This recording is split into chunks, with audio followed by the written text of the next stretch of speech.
Hello and welcome everyone to a new episode here on the Wars Rebellion podcast for H the War.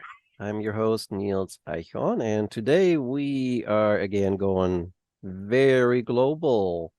So from Austria, I am today talking to Tom Larkin, who is, I have to look this up again.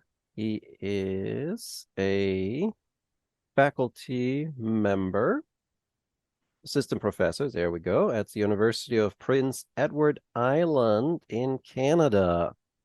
If you don't know where that is, it is just above Nova Scotia and connected to mainland Canada through Confederation Bridge, which I find very interesting considering Canada's history.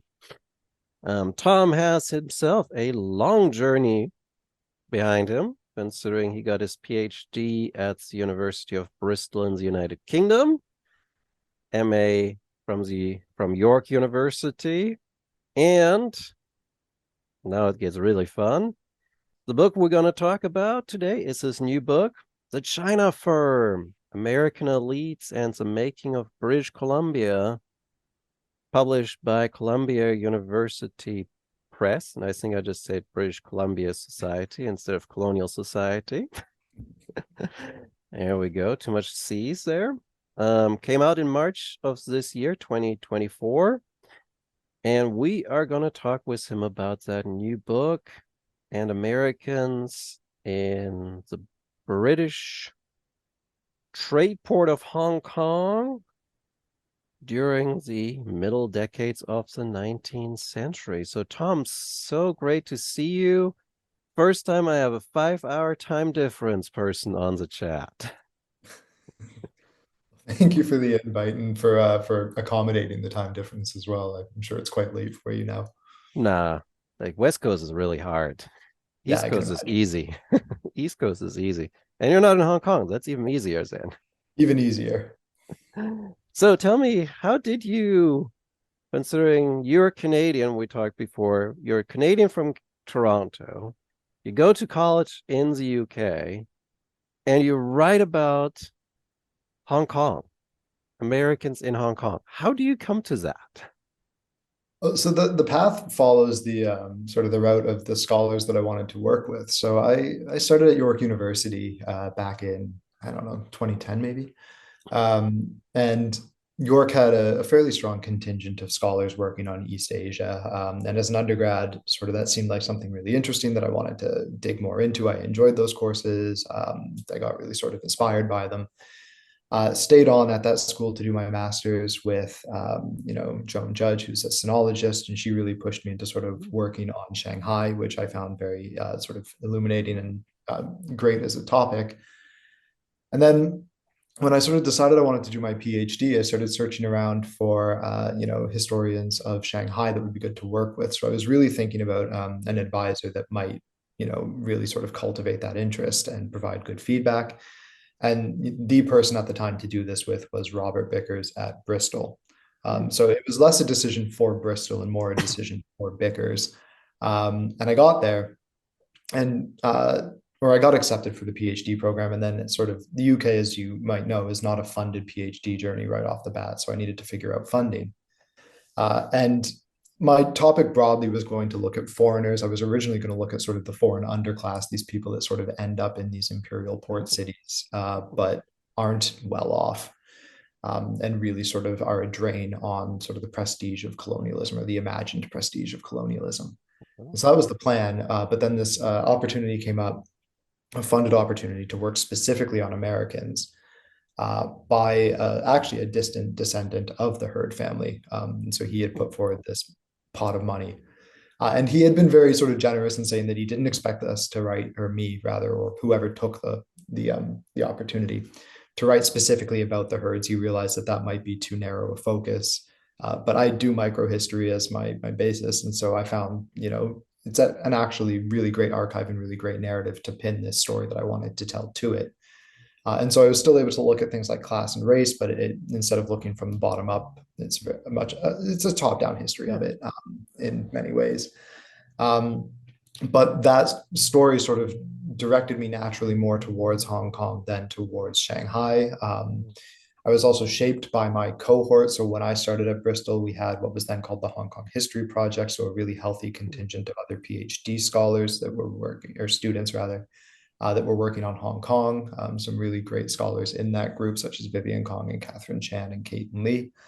Um, and so we sort of all came up together working on Hong Kong. And then when I stayed on with Bristol, they were just launching the Hong Kong History Center, which is the first Mhm. dedicated history center of the city Mhm. globally. And so that was really taking off. And so I just continued working on Hong Kong through that. But so it was really the path I followed was through the influence of the scholars I wanted to work with, less than the school I wanted to be at. And that's really what took us to Bristol in the first place. It sort of eliminates the other questions that I had of like, why is he hurt family? And you kind of already answered that now. Of like, Yeah, but they I were. guess there's worse things of how to get stuck with a family. There definitely are. And also, I was allowed to be sort of as critical as I wanted to be of this family and to Mm, sort of do what I would with them. The man that sort of put up the studentship, he just wanted a history of Americans, and he's a very mm, sort of rational and reasonable sort of patron in a way. And so he gave sort of free reign to do what you want. So it's not like one of these family histories where they expect a certain narrative to be put out. He just wanted this story told, however it might appear. kind of not the typical 19th century hagog, what is it, hagiography, where you kind of like have to Yeah. like laud and love and present in the greatest ways possible the character of the of that biography. Um, Precisely, yeah. And yeah, in it's a way, it's I mean, it's their flaws that make them interesting. yeah, of As a course. subject. So But so you already mentioned that. So did you find like for the Hurt family, did that family still have like resources and documents, or did you have to kind of look how other people talk about some? no, so it's frankly, there's too much to work with, which is That's a not nice. often the historian saying that. Not often, no. To hedge this, I'm not a business historian, but this is a history about a merchant family. I do social and cultural Mhm, history, and so I'm really interested in the way that people write to each other, talk to each other, the things they talk about. mhm, And the herds were great because it's a business, but it's a mhm, business that's run by a family. So it's like, in a okay. way, a little bit nepotistic. But because of this, the business records are also deeply intimate. So they talk about, Mhm, a whole range of things in there. But they wrote prodigiously to each other. So basically, every mail service, which was every 2 weeks, they would fire off, another sort of, letter bomb, barrage. a barrage of letters to each other. Oh God. Um, and so, but they would also receive letters. And so you're Mhm, tracking these conversations that are taking like place over the space of 6 months, but they're like, it's a very vibrant conversation. And like each letter is like 8 pages long. It's full of sort of, commercial information, but social information, who's who, who's doing what, so they're really incredible resources. And then the company also, because it went bankrupt mhm, quite spectacularly, they have all of their financial records available because those were all the matter of legal scrutiny. There's also a huge holding of Heard stuff in the Jardine Matheson archive in Cambridge mhm. because Jardine Matheson sort of adjudicated the bankruptcy. Oh yeah, So, British rule, right? yeah. But then also because they're socialites, they appear all over the place in sort of public records as well. Like you see them in, China Punch, you see them in China Mail, you Mhm. see them in the letters of other Americans that are out there who Wow. are sort of commenting on all the stupid things that Albert Heard did one day, or whatever. Mhm. So like they're public figures in a way, and that really lends itself to how much they appear in the archive. Right. No, that's incredible. And like, I mean, that's it's nice when you have to like 4 or 5 big repositories where you can go and you find most of the information, and then yeah, you can find more in like smaller places, but you have the bulk of the work done in one or in like a handful of locations. That's makes life a lot easier as a researcher. It Uh, does. mhm, I will say very briefly that I was very excited to be doing all of this work in Hong Kong, which is a city that I I deeply bet. love. And then it turned out that all of my archives were in Harvard.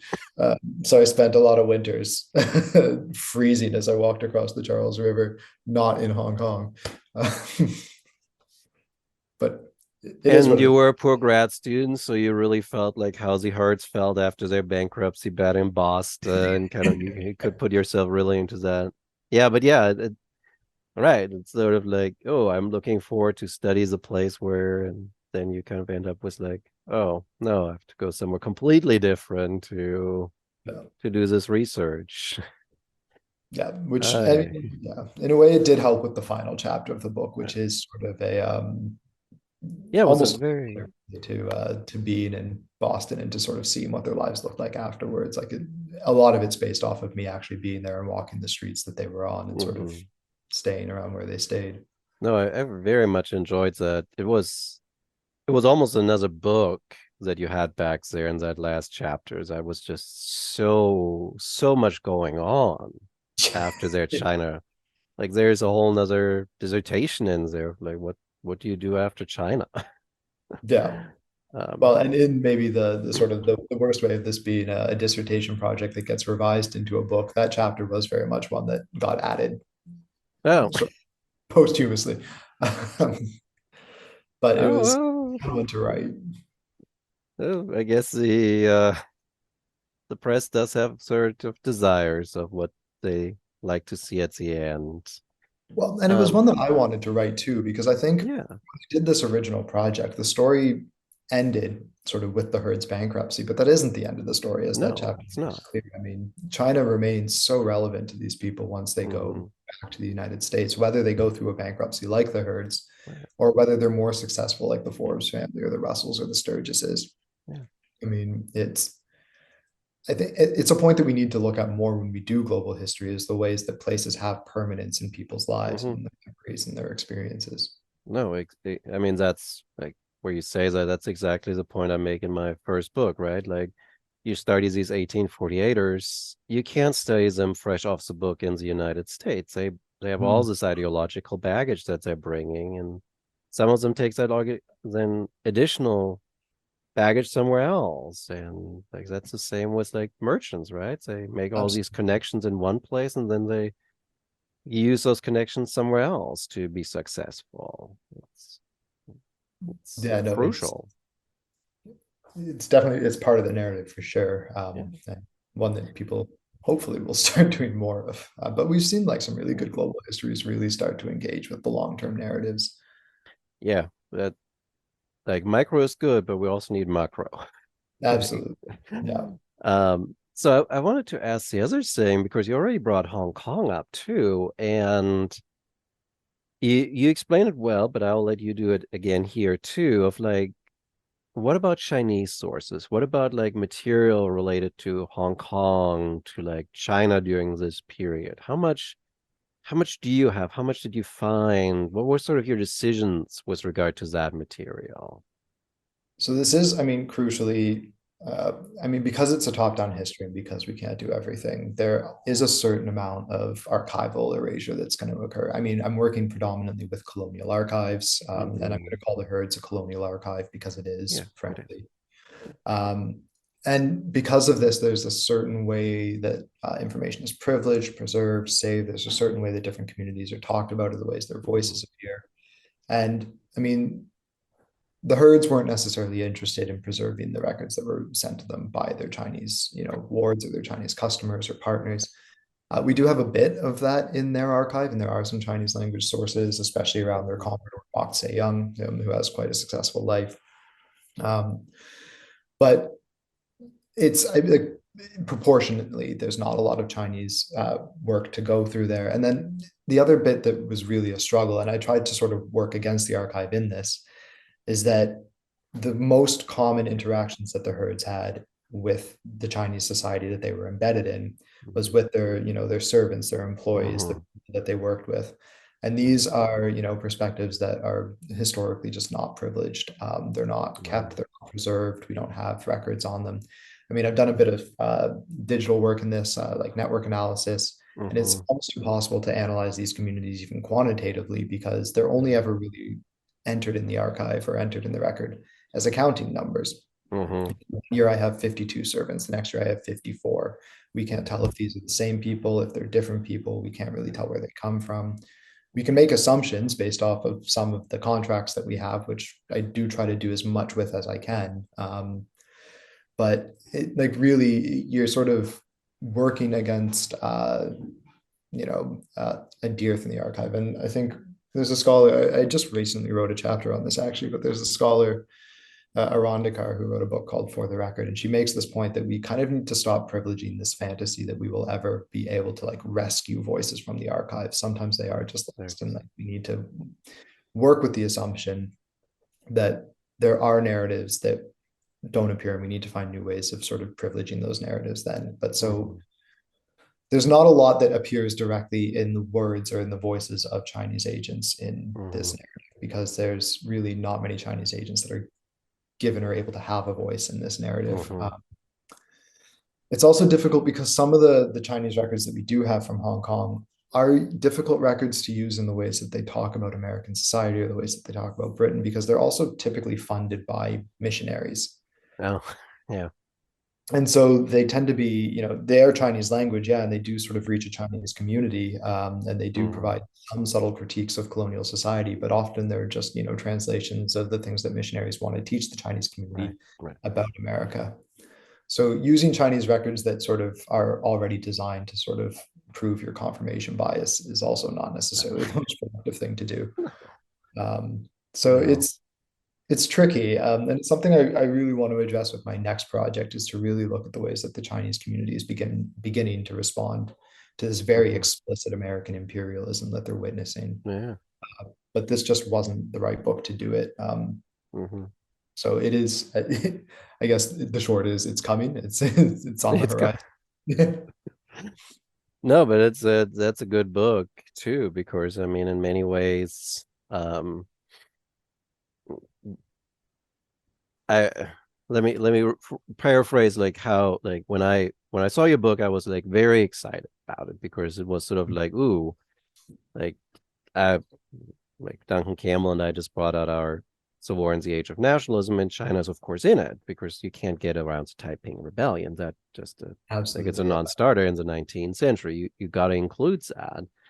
But it's so little that we have with regard to China and Chinese interactions with the United States. Like you said, it's the missionaries that are down there, and they're having obviously an agenda with regard to converting Chinese people. Like, I mean, that's what the leader of the Taiping Rebellion comes into contact with. And then, like, next time you see China, or like first time you see China Clippers out of New England, and you have this missionary stuff, and then it's like that late 19th century diplomatic history stuff of like the Great China Market myth, and there it seems so like little that we have. So it was very exciting to kind of see that, and kind of like also see the other side, right? Like we always approach diplomatic history through like, oh, the United States thinks, oh, China, great big market, we should get involved, and we never hear the Chinese side of, do we actually like the Americans? Do we want to be involved with them and associate? What do we think about them?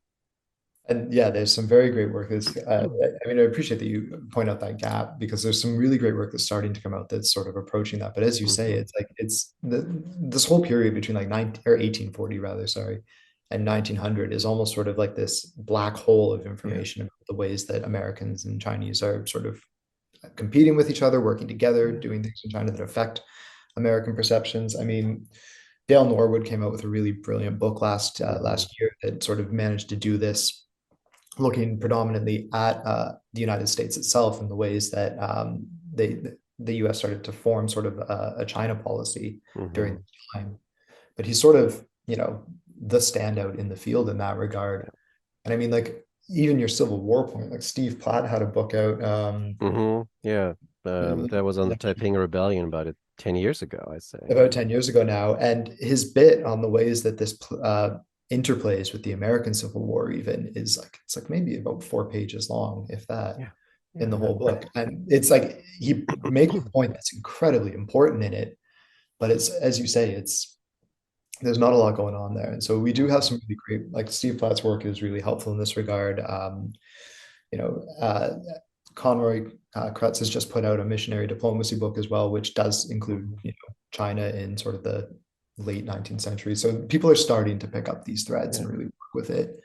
But as you say, it's not nearly as robust as I think it needs to be, especially Right. because it is informal diplomacy. It's merchants, it's Yeah. missionaries, it's Yeah. private actors directing policy. Yeah.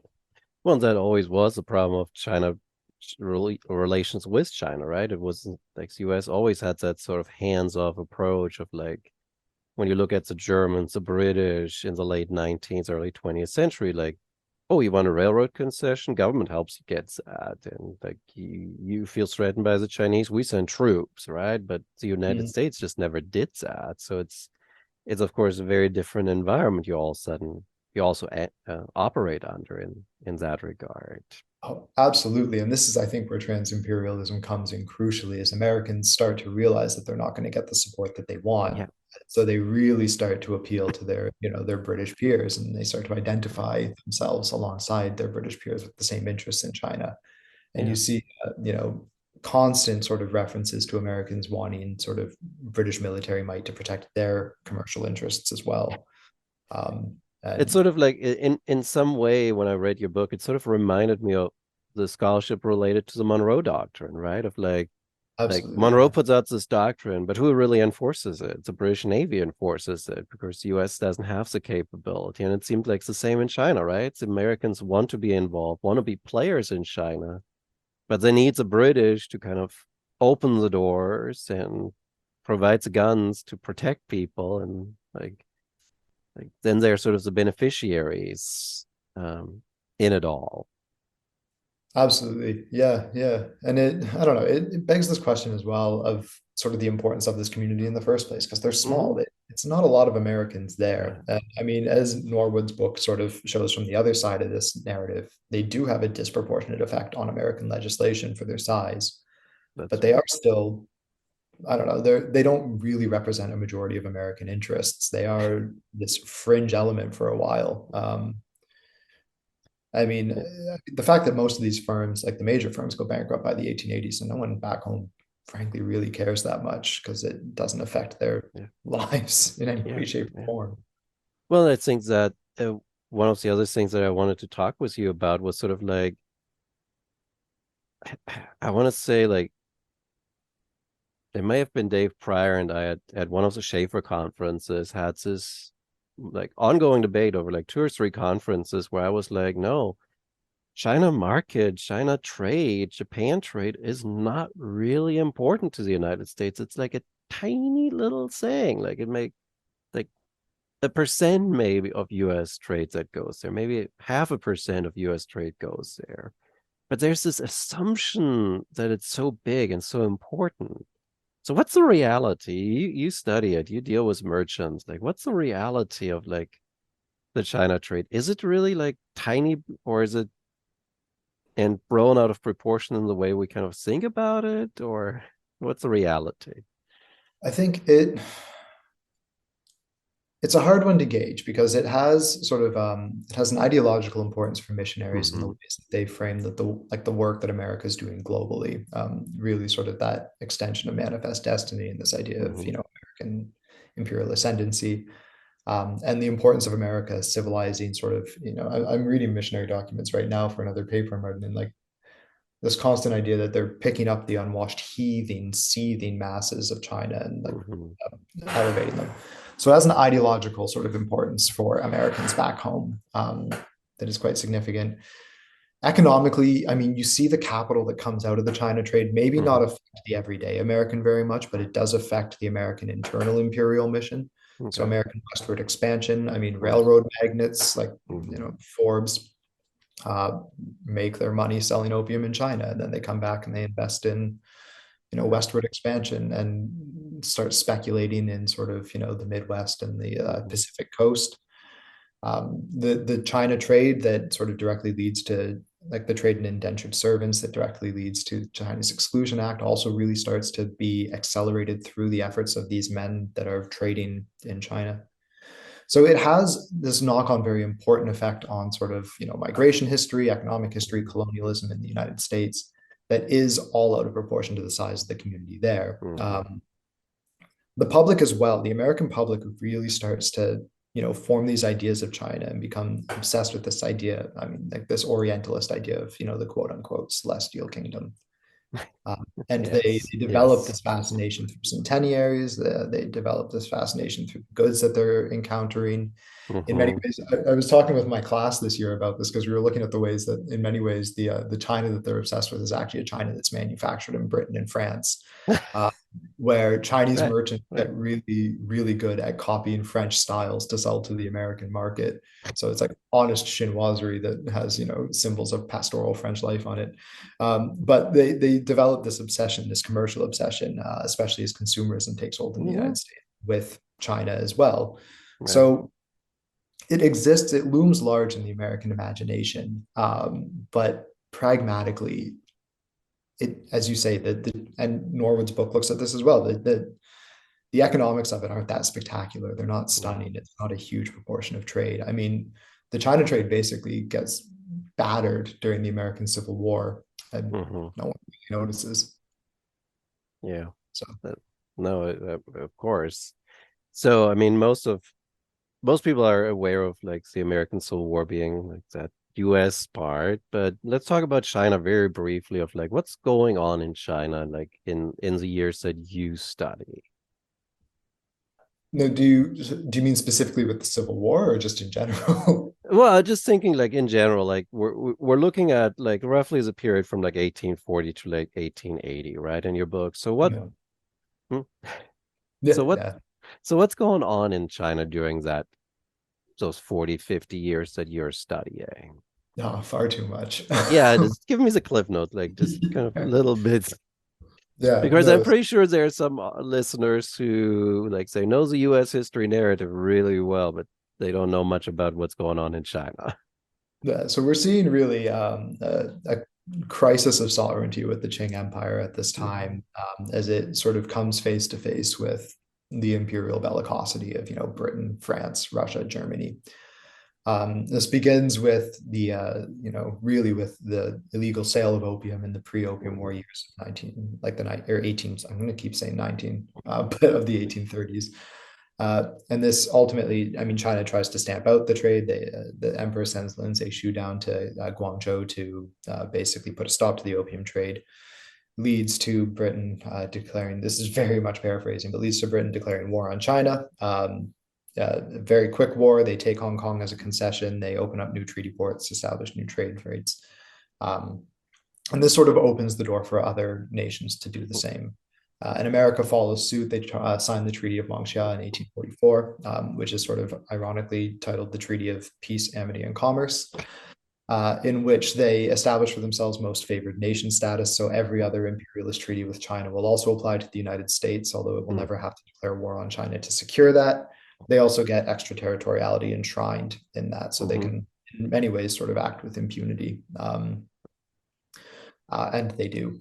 Um, so America is empowered by that, and then sort of the subsequent wars that take place, the subsequent treaties that take place, really start to give Americans as well the leg up that they need to continue being competitors in this trade. Mhm. So status quo continues for a while. Nations start to expand through the treaty ports. Shanghai, in particular, becomes a fairly important entrepot. And then in 1856, there's another war with China, the Second Opium War, the Arrow War, which is again sort of hung on a pretext, basically a petty argument between British and Chinese officials that gets blown well out of proportion, and ends up with sort of the wholesale opening of China's interior, many more Mhm. treaty ports, many more preferential rights for foreign powers. Um, while all of this is happening, you mentioned the Taiping Civil War. Mhm. So from the 1850s and 18 or through to the 1860s, this is basically this massive conflict that has riven China in two. This man who believes that he is Jesus' younger brother basically establishes a splinter kingdom in the heart of China along the Mhm. Yangtze River, and causes absolute havoc. Mhm. Draws many parallels from commenters to the American Civil War in particular. Also, sort of exposes the willingness of foreigners to, I guess, exploit China as they start to sort of trade Mhm. and consider formal recognition of this Taiping Heavenly Kingdom or Taiping Tianguo. Um, so that brings us sort of up to sort of roughly the 1860s. So China's in a pretty dire place. Uh, Mhm. and so what really sort of goes on from this period is coming out of the Taiping Civil War, you have a lot of Chinese reformers, men such as Zhang Guofan, who start to recognize that the solution to China's problems is possibly a more mediated relationship with the Mm, imperialist powers. And so places like the United States become incredibly important to China as they seek to sort of modernize their economy, their society, their technology, their education. mhm, And so the states in particular, because it's not an overtly imperialist power, because it's sort of managed to hold on to these pretenses of neutrality, becomes one of the prime targets for Zhang Guofan, for another man, Li Hongzhang, to basically learn from the West. So they start to develop a collaborative relationship with the United States. And this is sort of enshrined when they appoint Anson Burlingame as the first Chinese minister and plenipotentiary to mhm. the United States and Europe. So this is an American man that has now Yeah. become the representative for the Qing Empire, which is absolutely wild. Mm, Um, and he proves himself to be very progressive and does quite a bit for the Qing, actually.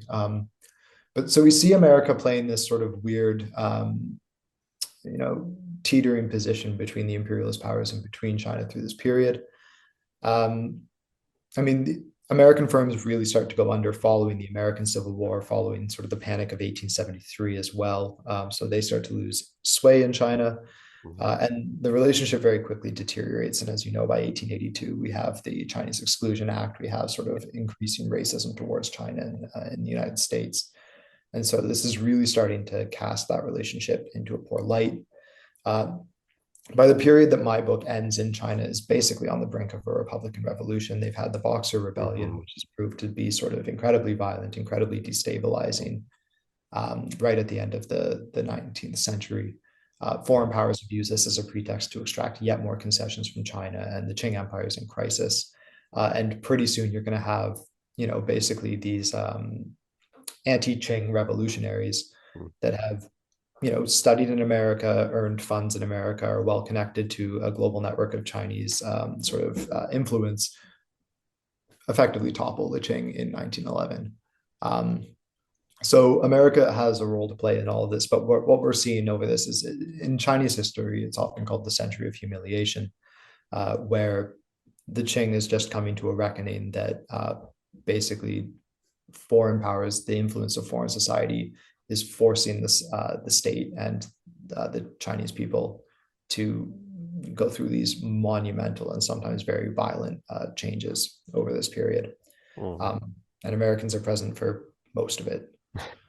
So I don't But know. That's yeah, I feel like no, perfect. a lot. Yeah, perfect. But it kind of gives like a person that is not as familiar with Chinese history sort of a Cliff Notes version of like what's going on here. And but I mean, I always like Anson Burlingame because like he was supposed to be in Vienna, and the Viennese government said, "Nope, we don't want you. You like the Hungarians a little too much." In 1848, and so he's a fun character. But now, correct me if I'm wrong, but based on when I from reading your book, the Americans are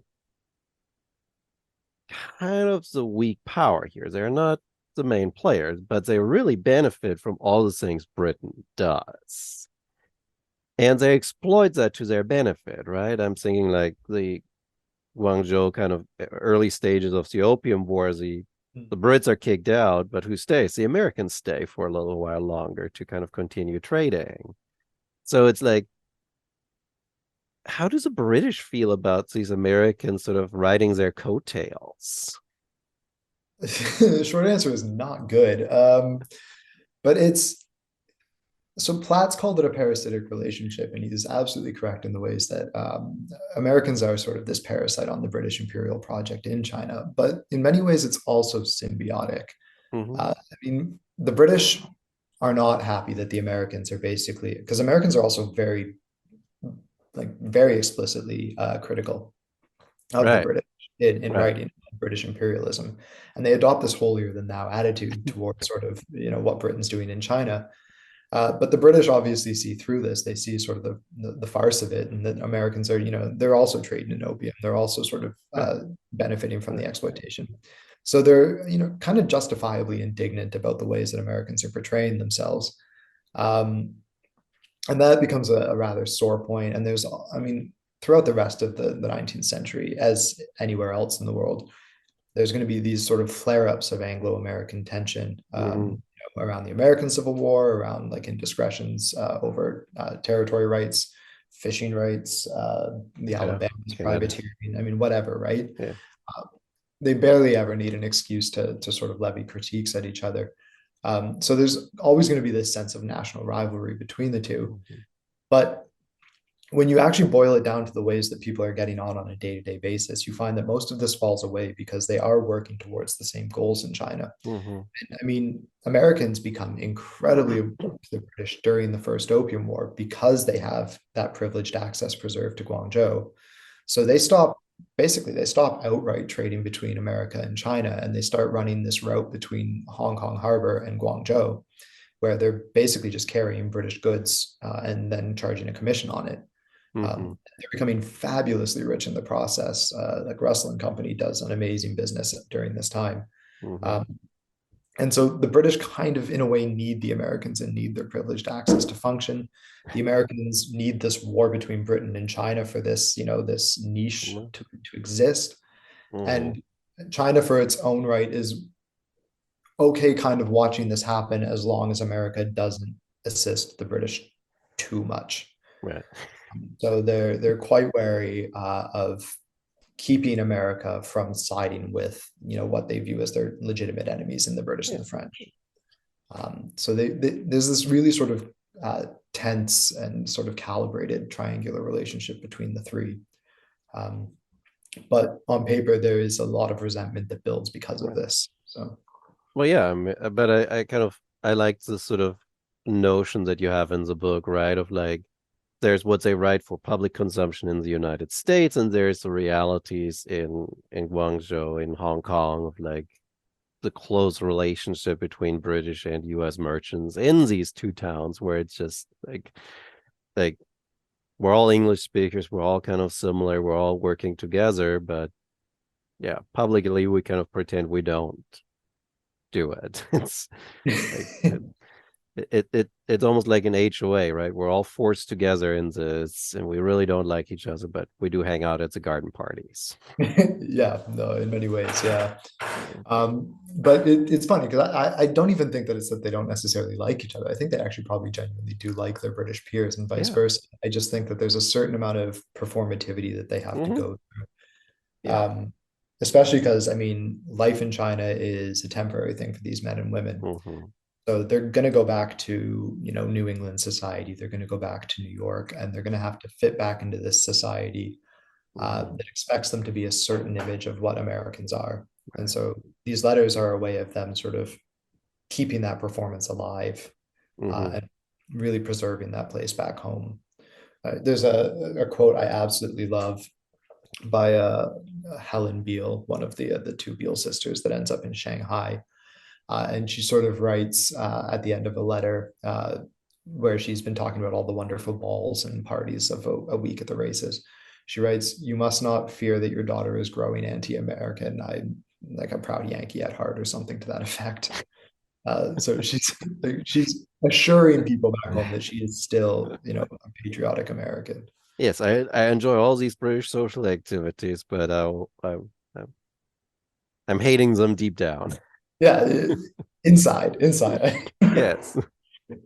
Uh, good gosh. But that's, I guess, a good lead over to like what's the heart of your book is, which is social life in Hong Kong and the British and US interactions in Hong Kong, right? That's sort of the heart of the matter. What you kind of said was sort of the social cultural aspect of your study. So like I think today everyone has an image of huge skyscrapers, a bay, Disneyland, a massive airport, congestion. But what was Hong Kong like in the 1840s, 50s? So in the 1840s in particular, it was a slow start. I mean, in Chinese history, it's a bit of a complex one because it's always been this sort of fringe element to the Qing Empire. It's sort of been, Mm-hmm. at various times a home for smugglers, a home for fishing communities, transient communities, farming communities.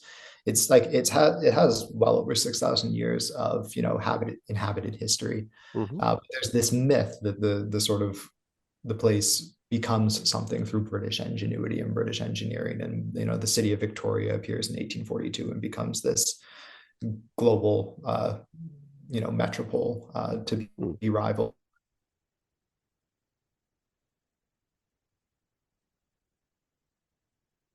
Okay. One of us this lost. sort of self-made, heavy Mm-hmm. quotes for listeners, Hong Kong. Mm-hmm. Um, but the society they go into is one that is conspicuously foreign, but in reality not very foreign. So I mean, when you pull up the census numbers, there's for the handful of thousands of foreigners that grow in Hong Kong, like into the 1860s, there's tens of thousands up to 100,000 Chinese inhabitants in this port. Mm-hmm. Um, and so Americans are navigating a very narrowly sort of elite foreign society that is sort of surrounded on all levels, infused with Chinese influences. And this is all maintained through a very sort of strict adherence to socio-political hierarchies, really, Mm-hmm. socio-racial hierarchies. Uh, so it's a stratified society. It's a fairly segregated society in theory, not in practice, because it's impossible to actually enforce that segregation. But it's one in which you have this sort of colonial elite emerge that is really sort of dictating the flow of the way things go for Mm-hmm. a very long time. For the Americans in particular, it is a pretty consciously elite society because coming out to the United or to China from the United States at this time is an act of privilege. Right. So Yeah. Americans tend to be fairly well off when they arrive there. Although Mm-hmm. Island Scully has sort of focused on the underclass that also appears, especially of American prostitutes that develop around sort of the Wan Chai neighborhood. But it's a bit of a fringe society for a while. It's a bit of a colonial frontier for a while. It's got the sort of heart of Victoria, which is where most of foreign life takes place. And then as you go out into the sort of the fringes of it, it becomes more and more Chinese into Taiping Shan or further sort of east around what is now Wan Chai. Um, and it kind of looks like what you would expect of most sort of frontier societies. So, people, they go visiting, they host each other for dinners, they engage in sort of all the things to alleviate sort of imperial boredom, if that is really a thing, where they play cricket, they, play tennis, they go riding, they walk along the Praya, they're seen. Mm-hmm. Um, it's, in a way, it is kind of a boring place. It's a very habitual place. But they fit into it quite well. It's very colonial. It appears very colonial. There's countless travel records of arriving in Hong Kong and seeing this brilliant facade of, colonial edifices fronting the harbor, the lights sort of like twinkling up into the hills. It's considered a fairly beautiful place. It's also, this is one that I'm just fascinated in, is it's not particularly vegetated at this time. So we also think of Hong Kong as a very forested island. But that is something that actually took place over time as, the settling community, the colonizing community planted trees. Oh. So it is in a way kind of a barren place. It's kind of harsh. Malaria is rampant. Although at the time they believe it's bad meismas coming out of Happy Valley, which is not so happy at this time, which is just, mosquitoes. Mm-hmm. So it can be a bit of a harsh place to live as well, for people that are not constitutionally adapted to it. Right. Um, but it grows fairly quickly. It grows into sort of this fairly privileged place, and it becomes sort of, if not the commercial linchpin, the sort of spiritual linchpin of foreign society in China. Mm-hmm. Um, like Hong Kong is really the center of elite foreign society. Yeah. No, one thing that did strike me a little bit here is that you already mentioned it a few times that this is a transient community. No Mhm. one thinks of staying there. Like they built their houses, they built their businesses, but they're all like thinking like it's only gonna be a few years and then I move on. So it's like, why? Why don't you want to stay in Hong Kong? Like today, people kill to stay in Hong Kong because it's like it's such a vibrant community, but it didn't like did they all like just love to be home? Was it that Hong Kong just like all the environmental factors were like they just is it sort of like this attitude of like the conquistador, like I'll go over to the Americas for 2 years, get rich, come home and be a rich man, or what was it? I mean, it's very much, I think, that attitude. It comes down to a couple of things. So the first would be, I mean, the purpose of going out to Hong Kong is to earn a competency. And Robert Vickers is going to kill me if I don't define that because he loves me to do. But a competency is basically just like a pension, essentially, like your Huh. retirement fund.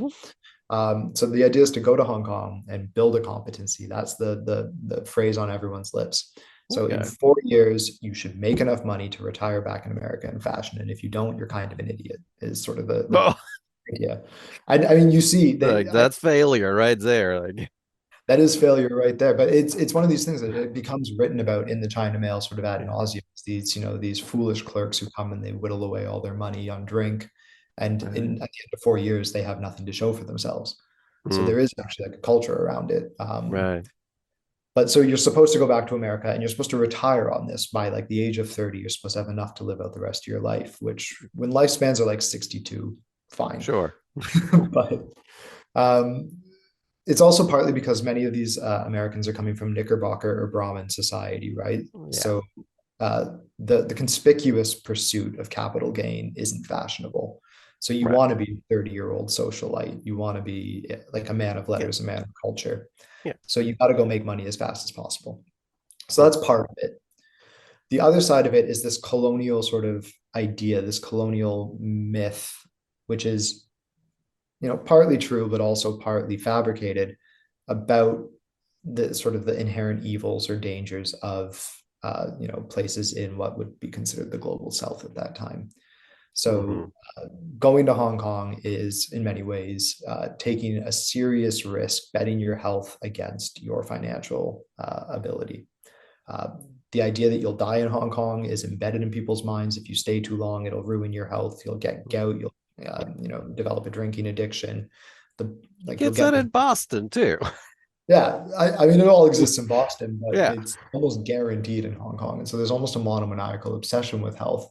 And I mean, the Heard brothers, their uncle writes them numerous letters critiquing them for spending too long in China and risking their health when they could have come home had they been sort of more frugal and reasonable. But it's this idea that colonial societies are inherently unsuited to a white constitution that Right. Right. is widely subscribed to across sort of the British Empire. Yeah. Um, Like kind and of that white racism that you kind of have there. yeah, I mean, it definitely pulls into this idea. And so Right. Hong Kong's just, it's not, most of Asia isn't considered a desirable place to stay for too long. Right.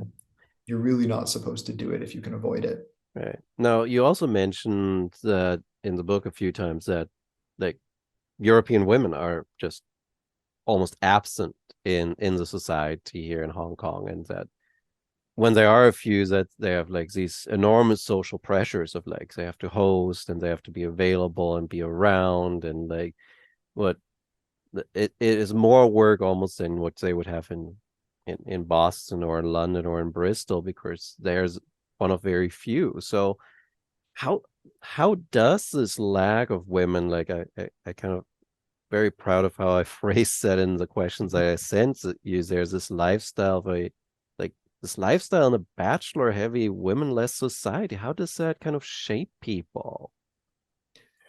It so it changes over time because women do they do become a larger presence in Hong Kong and in Shanghai and in the other, well, not most of the other treaty ports, but some of the major treaty ports into sort of the late 19th century.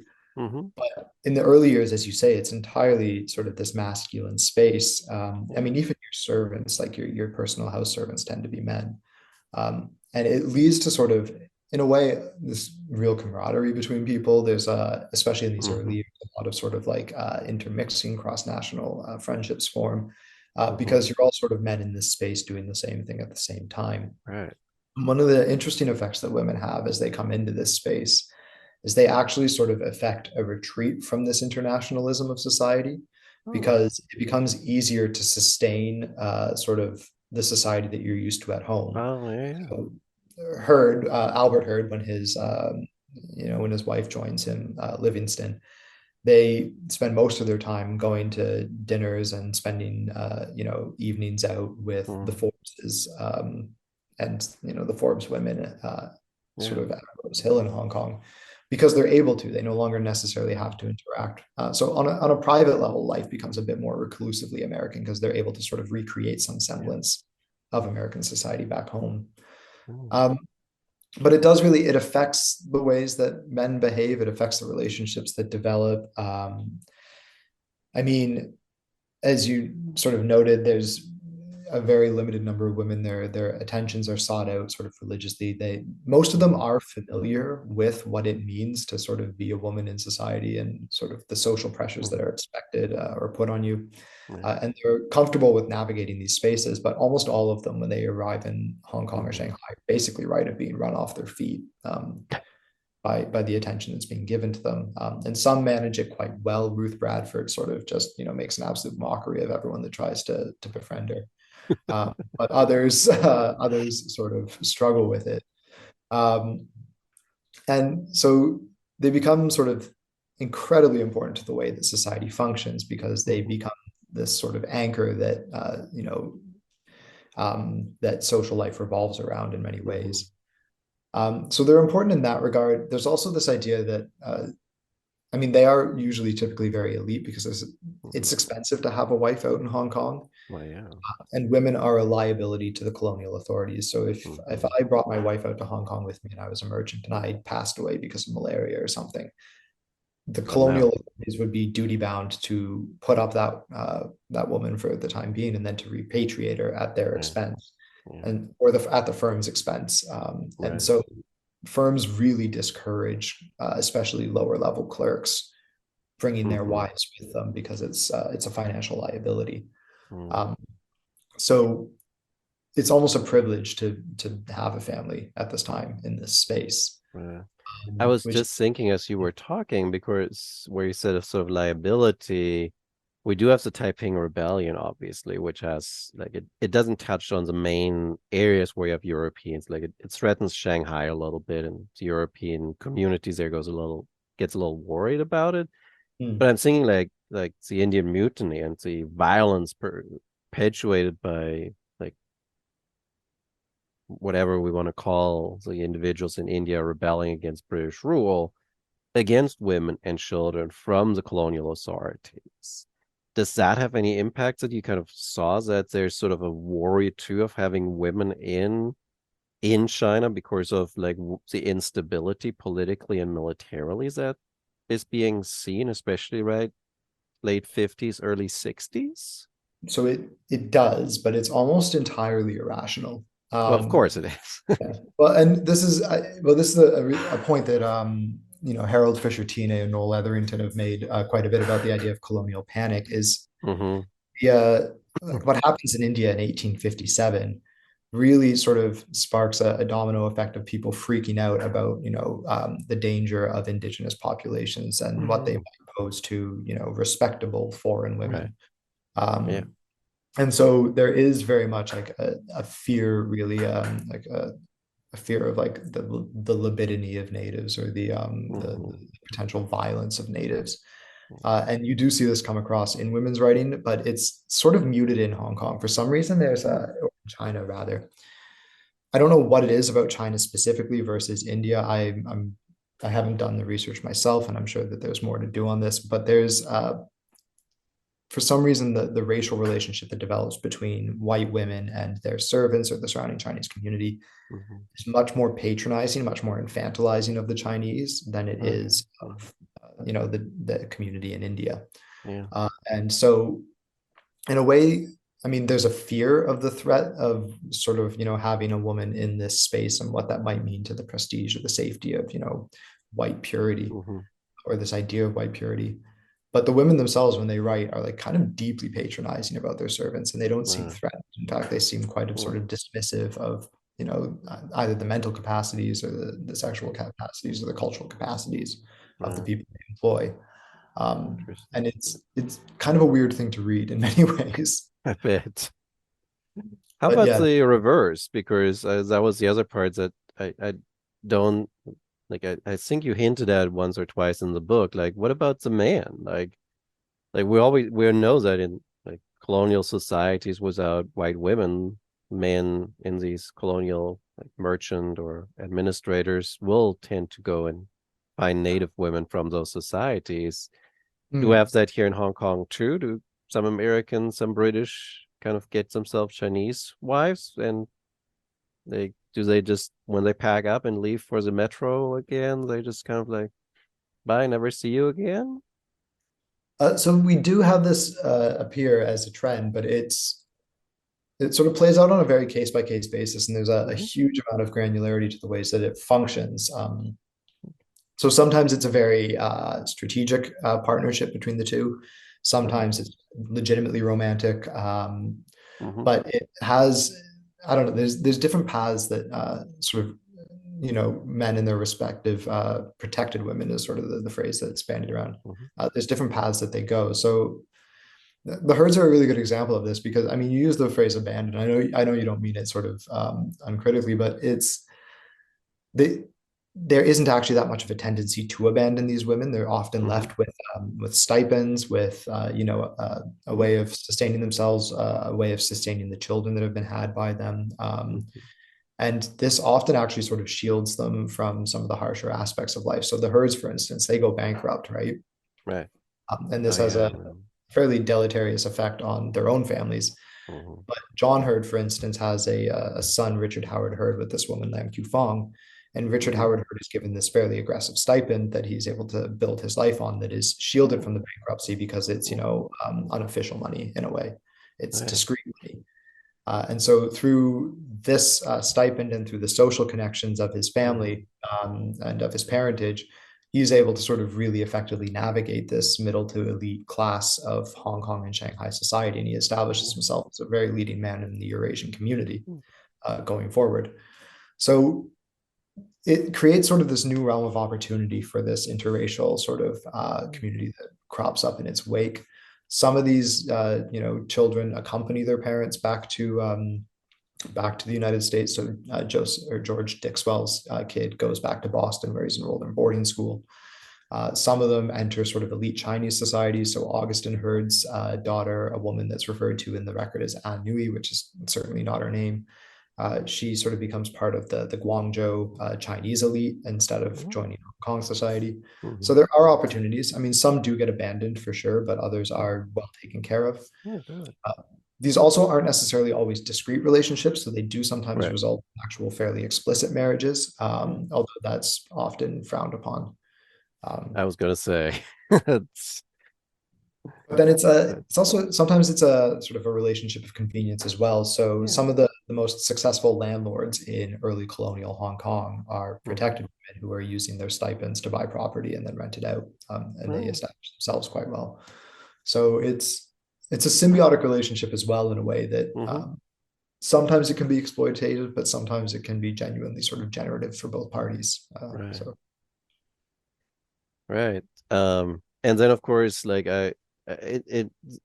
like there's a whole chapter on like the social activities, and it felt so like written when you read through that chapter of like, oh, there's a boating club, right? Of like and her to see what was it, the Commodore yeah, of that, and it it it so reminds, right? It's like where you say like this is sort of like their little enclave of like pretending like they're in the United States or Britain, and it's like it's literally like they create all these social organizations that they would know from home and that they're now recreating here in this frontier colonial society. Um, how important was this for your social standing? To be part of these groups and organizations and clubs and so it was, I mean, it was significant. It was, I mean, in a place where most commerce was built on interpersonal relations and on sort of, backroom handshakes and things like mhm, that. It was really important to sort of demonstrate your participation in society, demonstrate your mhm, success, your social prestige. The herds, I kind of refer to it a bit in the book as like they buy themselves status in a way by playing the part. Um, and I mean, Americans are doing so very explicitly because they're trying to sort of, in a way, lay claim to their Hmm. belonging in this elite society. Yeah. But what's interesting is, I mean, if we go back to that point where most Americans are already fairly elite, I mean, like the Americans coming out to China, they come from societies that already have these sort of systems in Symbols. place, these sporting club cultures, these, Hmm. social club cultures. Uh, and so Americans aren't unfamiliar with how to do this. Hmm. They're quite, socially fluent in that way. Hmm. Whereas there's been quite a bit of work on the British community coming out where they're actually sort of, by virtue of being in Hong Kong, able to start affording activities that they wouldn't have been able to afford back home. Oh, okay. So Yeah. in a way, the community they're engaging with is actually slightly less fluent in these cultural norms than they are. They're Hmm. sort of, punching up a little bit above their Yeah. class weight because they can at Right. this It's a lot fringe more event. class encrusted in Britain, where it's like if you want to be in a like horse racing club, you have to be a certain social standing, which you don't need in Hong Kong because you're one of Precisely. the few white people here. Exactly. So it's weird because Americans are almost overperforming in that sense. Uh, but they do still have to play by British rules in many ways. Right. And so the clubs that they take part in, the things that they do appear in sort of a very Hmm. British way. Hmm. And I mean, they're no matter how large they grow, they still remain a pretty stark minority socially. Hmm. And so any of the clubs, any of the committees you see them on, it's usually one or two British or American names in a sea Right. of sort of, Brits or Scots or what have you. Um, Well, I but mean, it's a small group, so it is a small group, yeah. But so the they do mhm. well. Yeah, Sorry. it's like I mean, it's like today, right? If you're in your little communities that you live, if you have family, it's like you're on the school board or you're on the parent teacher council or you're part of this club or that club, and it's the same people over and over that you see on those, and then you have the others who are like, I don't really want to, I don't care. um, Absolutely. right. Now the other kind of where we're kind of talking connections here, and it's been a topic that has come up a few times. I unfortunately, because it's the digital copy I was given, they blurred those pictures out, but you have a large number of these network maps in your book. And I'm kind of curious, like, how difficult was it to kind of develop these, kind of like mapping out who are these individuals connected to, and how important, like you have, I didn't count, but I think it was like 20 of those in there. So why did you want to include all of those kind of connections, kind of showcase how the herds build all these relationships? What made that so important? So it was a bit of a matter of necessity, I felt. And as a quick digression, I will say that your digital copy is on the money. I loved working with Columbia University Press. I thought they did a great job with everything. My editors were great, but my one critique is that they washed out the images in all of the copies of the book. So Oh, they oh, are oh, very hard to read. So you're not alone, I think. oh boy. Um, but anyway, um, but yeah, so I started doing it because I was really trying to get a sense of the ways that the herds were leveraging their travels to Mhm. embed themselves in this global community of like transnational elites, really, or transimperial elites, right? And I was kind of struggling for a way to do it. And I started doing it as a practice really for myself to get a sense of who they were connecting with and what their Mhm. social networks were looking like. And then it kind of ballooned into this thing that actually became sort of analytically significant. Mhm. Uh, and I will say, I mean, this isn't the most sophisticated network analysis you'll ever see. I haven't weighted my connections. I used a very sort of basic an analytical method to sort of pull them together. My entire methodology really, and this is going to sound like I'm dragging my own book for a second, but it is one thing that I do regret a little bit here, is not putting more time into this. But I basically, anytime a herd mentioned being in the same place as someone else in any of their records, I Mhm. logged that person and I built a connection between the two of them. Okay. And so I just did this for every name that popped up. And so there's a lot of very superficial connections in this network. But so I tried to use it really at a baseline as an illustrative way or an Mm-hmm. illustrative sort of demonstration of the ways that they were connected to British communities, the ways that they were connected to mercantile communities that were Mm-hmm. mostly American, the ways that Chinese people didn't really appear in their records, as a way of sort Right. of really getting a sense of what their network looked like. But Mm-hmm. then the reason that I hedge it with such a qualitative reading in that chapter is because the way that I constructed this network analysis doesn't actually tell you who's, historically significant to the herds or Mm-hmm. who's significant in terms of a network to the herds. I mean, there's some really incredibly big names in that network um, that mean relatively nothing in the grand scheme of the herd's sort Mm. of day-to-day Right. life. Right. So I tried to sort of privilege the ways that the herds appeared in their networks, the types of people they tried to connect with, the types of relationships that Mm-hmm. they sought out. But at the end of the day, a qualitative reading of these records was actually necessary to determine what they were doing with these networks, how they were leveraging Right. them.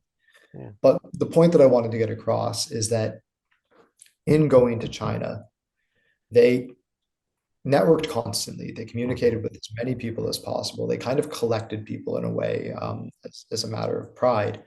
And then there were sort of certain members within this network that they then rely upon constantly in China, but Mm-hmm. also leaving China. Mm-hmm. Um, and so this network is really just a way of weaving them into this global world. Mm-hmm. This idea that you can take a history of four men really and blow it up to understand the ways that they are part of a society, that they help facilitate society, are made by that society. Right. And I want to go back to the maps in a minute that you also have in there, but let's first talk about like why do they fail? Like why does their business like and these networks that they create all of a sudden just doesn't do it anymore? There's numerous reasons for this. I'm going to be a bit facetious and say my personal opinion, and then I'll go with what the book says. But my personal opinion is that they fail because Albert Herd is pretty garbage at managing business.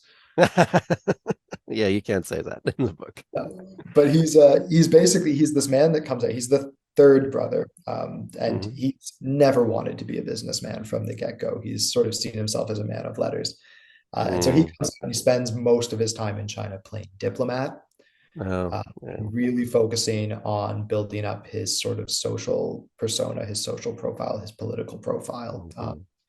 And I think it genuinely works to the detriment of the firm because one, he makes himself slightly obnoxious in society. So other Americans write about the pretensions of Albert Herd at it again, schmoozing.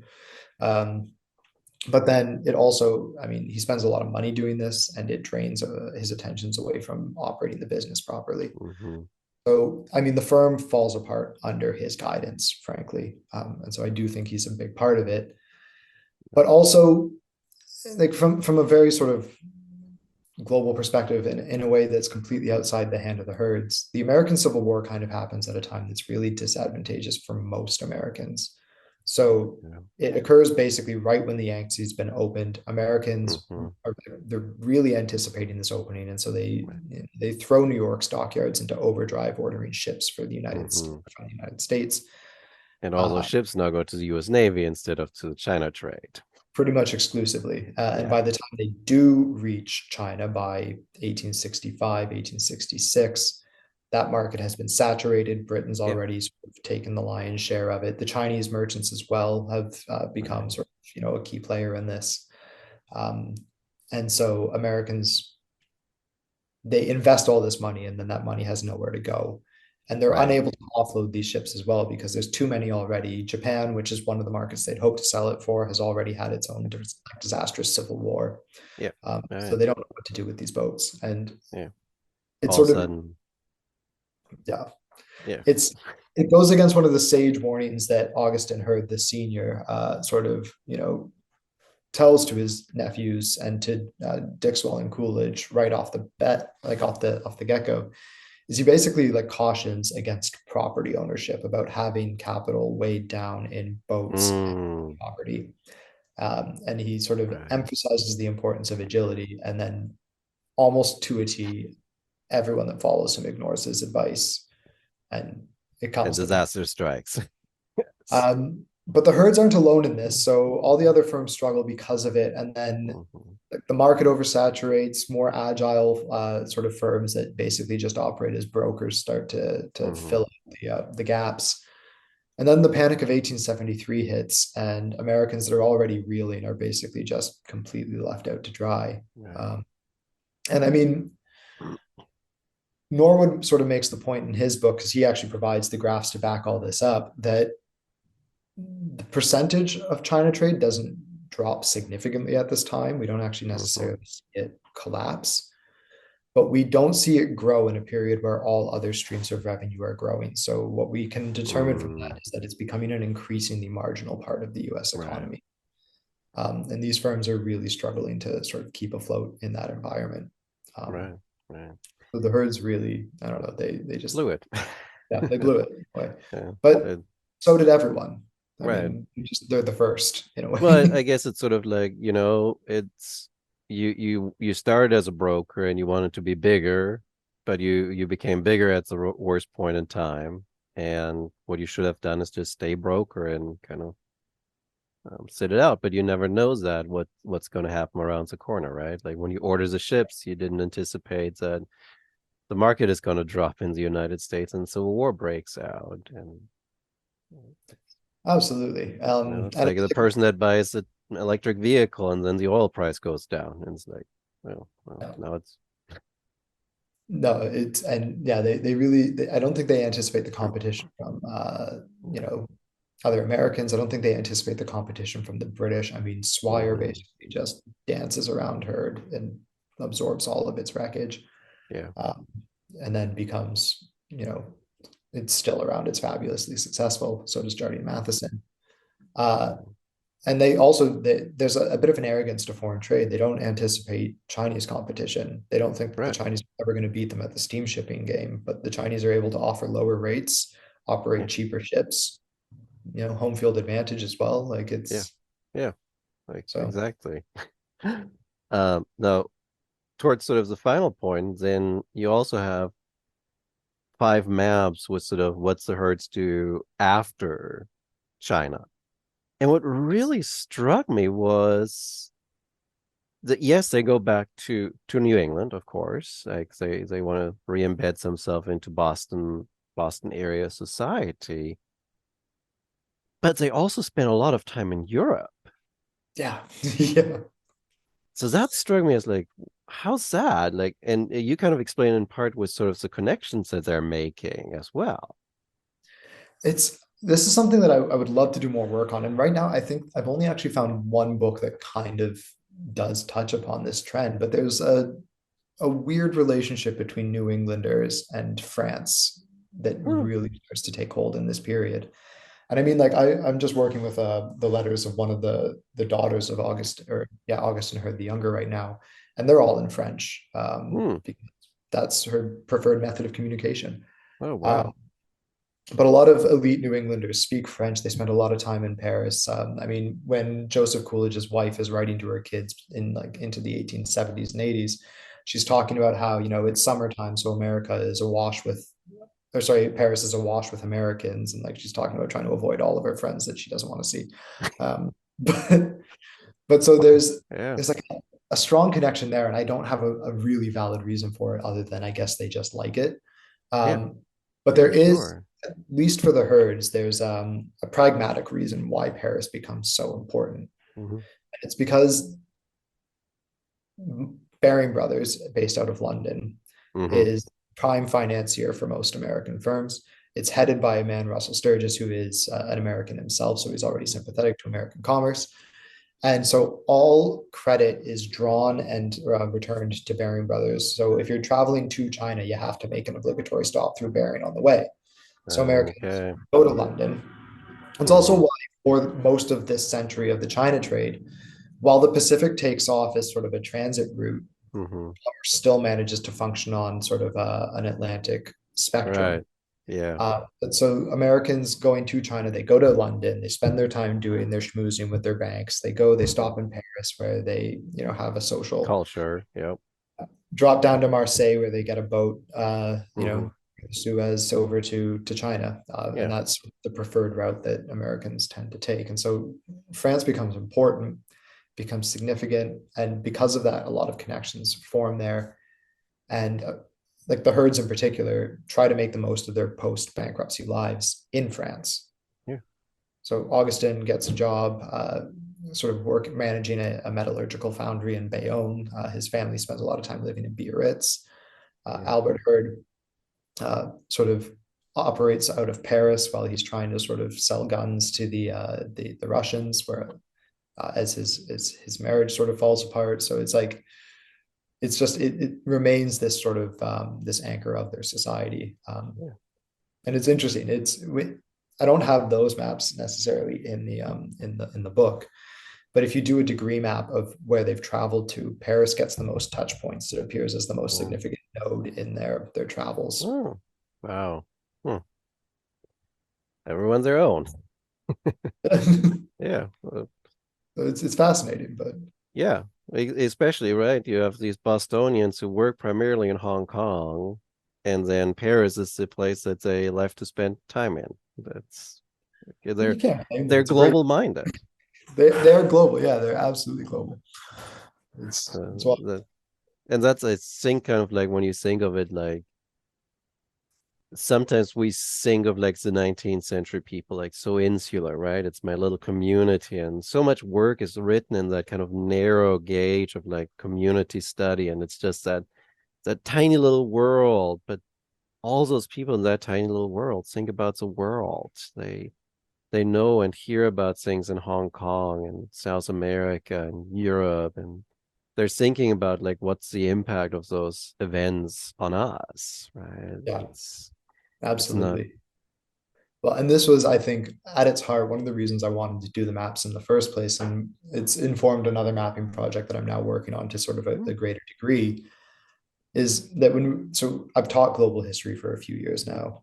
And in teaching global history, I find one of the hardest things to get students to grasp is that people were so mobile in the 19th century, far more mobile than we give them credit for. Yes. And Yes. that mobility meant something different when journeys took as long as they did.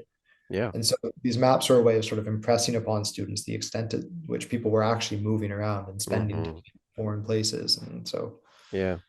I mean, that's when I wrote my Atlantic history book in the 19th centuries. That was one of the things that I really kind of found the most interesting. And that's why I personalized so much, because it was like these individuals who go from one point to the other and like touch three or four continents in the Atlantic region. And it's not just one, but it's dozens of people.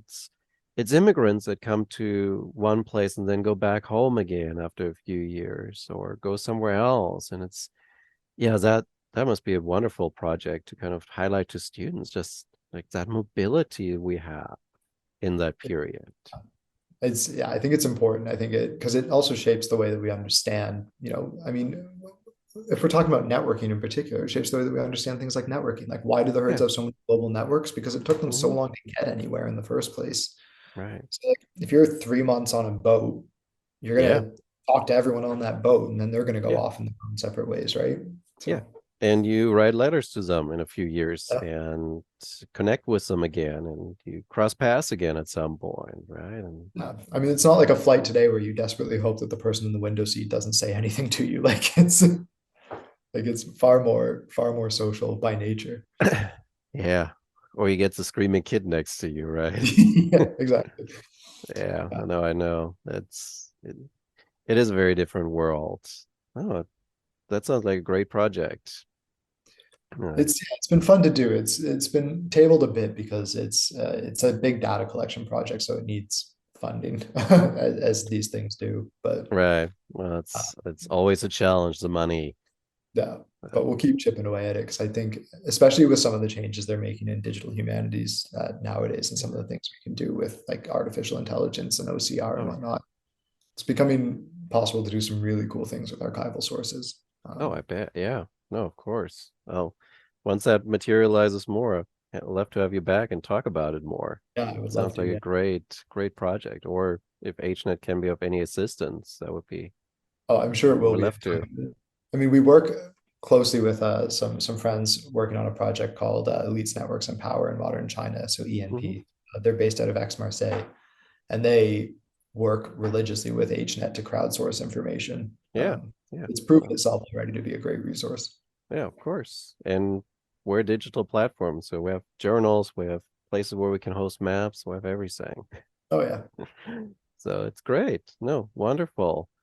But yeah, I think we should draw to a close here tonight or today Yeah. or whichever it is at this point, wherever people are listening from. So it was a great pleasure today to hear about your project, Tom, and your book. And for everyone again, I'm this time going to get it right. So this was about Tom Larkin's book, The China Firm, American Elites and the Making of British Colonial Society, with sort of a focus on Hong Kong, China, and the Herd Company in the region trading. So fascinating book, especially if you want to know a little bit more about China during the middle decades of the 19th century. And again, Tom, thank you so much for taking the time this No, thank you. I really morning appreciate in your case.